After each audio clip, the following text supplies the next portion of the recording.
Okay, in this video lesson, we're going to look at another past paper. This is the Metro Central Education District, that's in the Western Cape.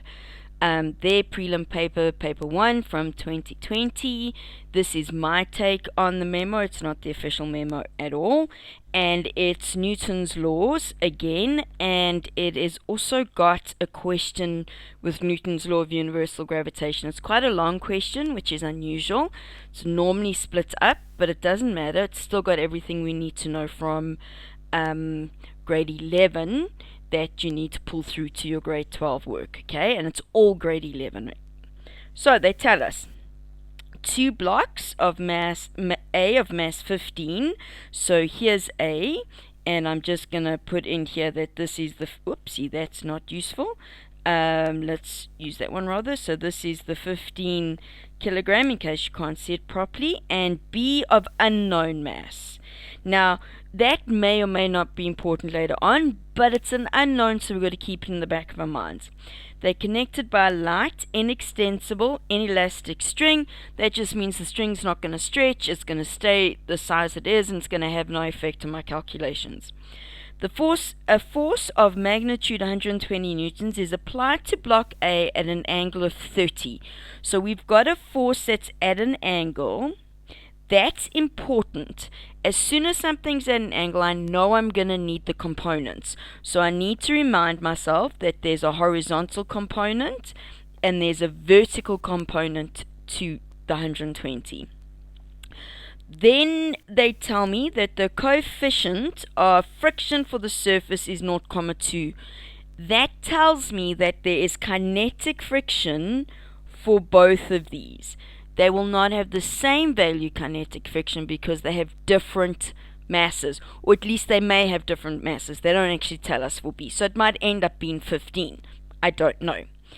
They also then tell me that my acceleration to the right is 2.08 meters per second squared. So we've got acceleration. Usually that makes our Newton's laws calculations a little bit easier if we know acceleration.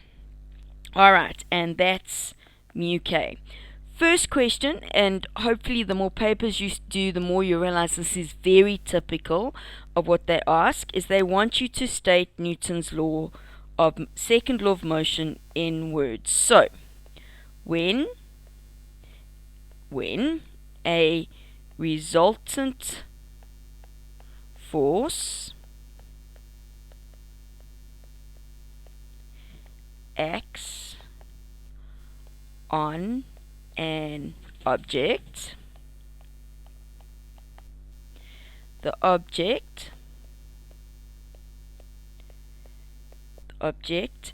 accelerates in the direction of the force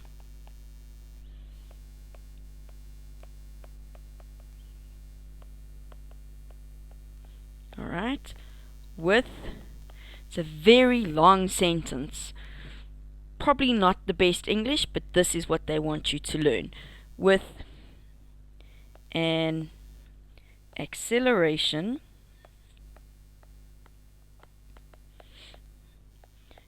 that is directly proportional to the force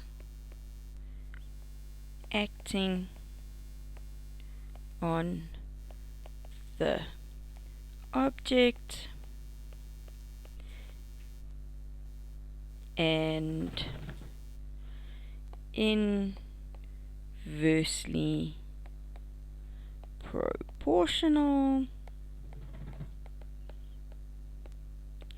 to the object's mass. We're all good. Straightforward. Okay? Then they give us a really nice question and they say, draw a fully labeled, we're getting used to this now, it's always fully labeled, free body diagram, so it's a dot, of all the forces acting on block A. Now look carefully. It's worth 5 marks. That means there are 5 forces. So, gravity, normal, tension, friction, the 120. Okay, all 5 of them. So, again, this really is about being clear about what we've got there, alright? And remember, you really need to use a ruler. So, what do we have? We always have Fg. We're going to have the normal force. The 120 goes off at an angle.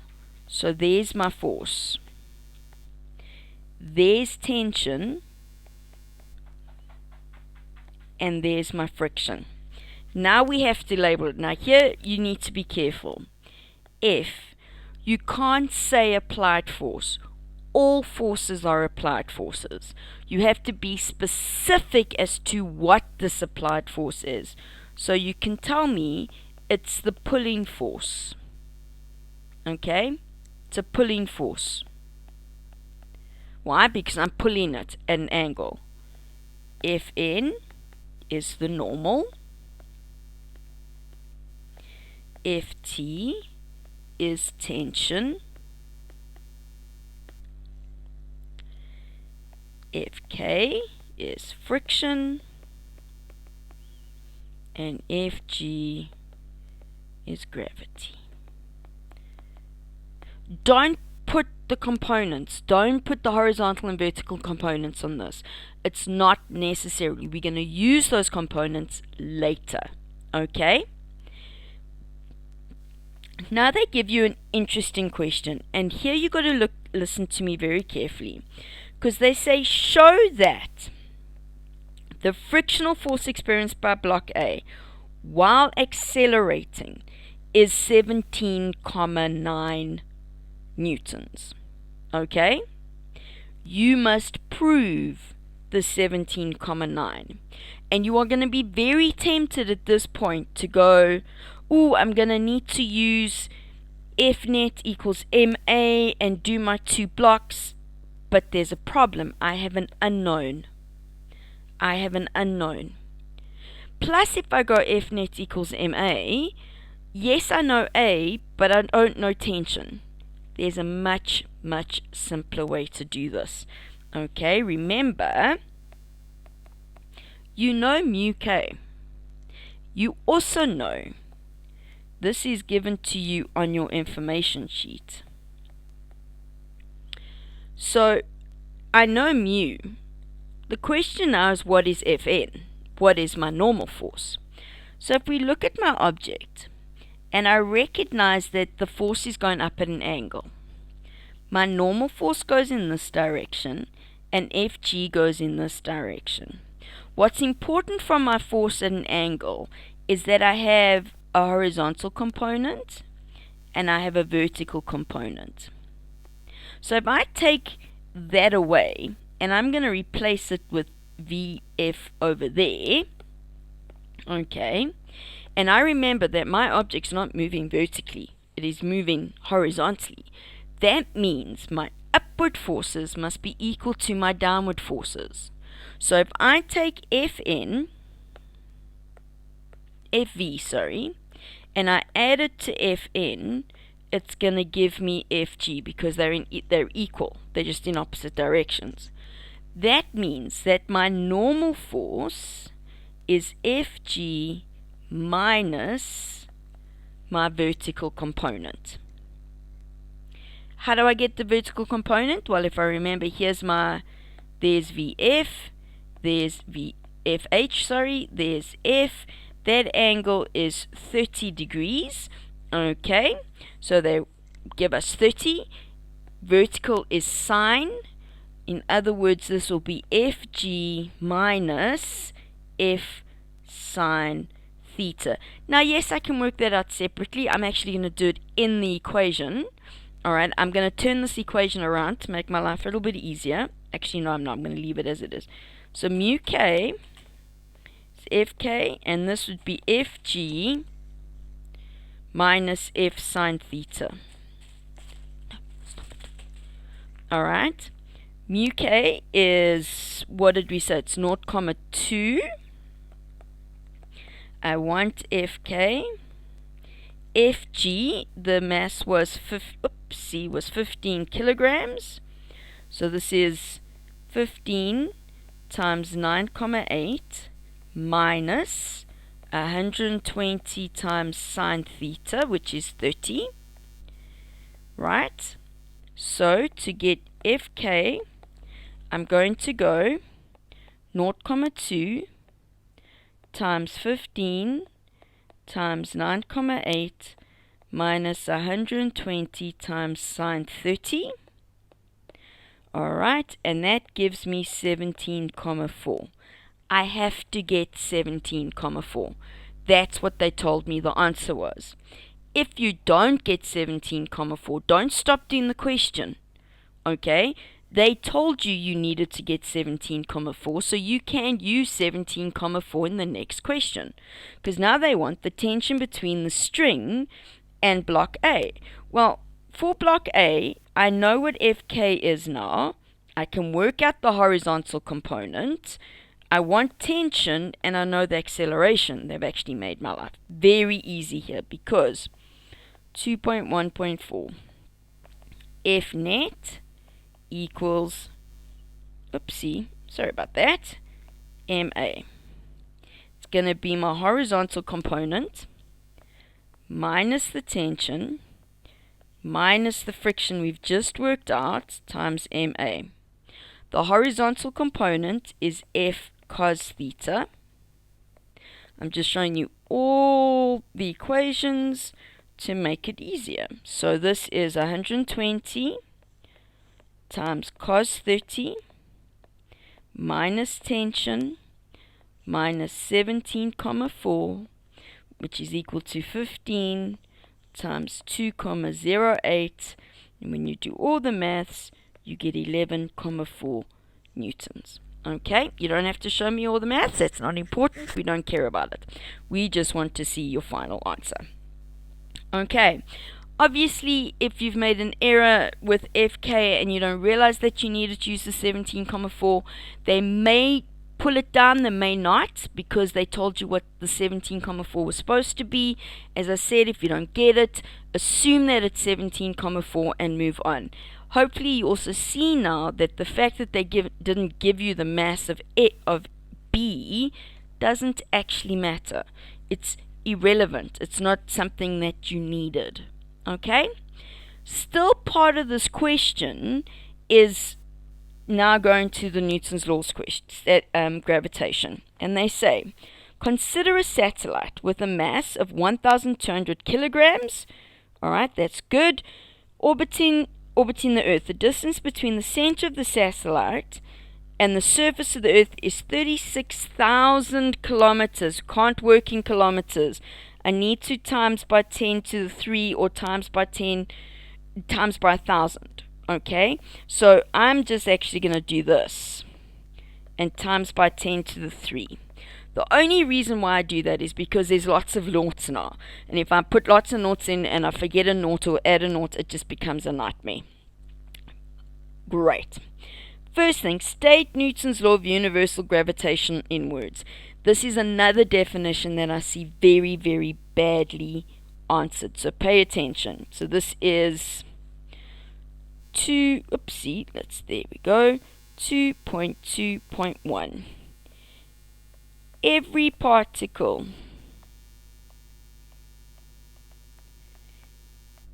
in the universe attracts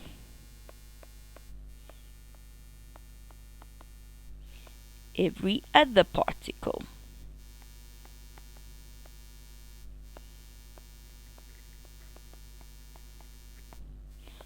with a gravitational force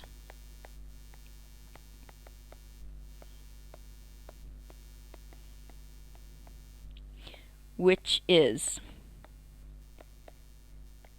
directly proportional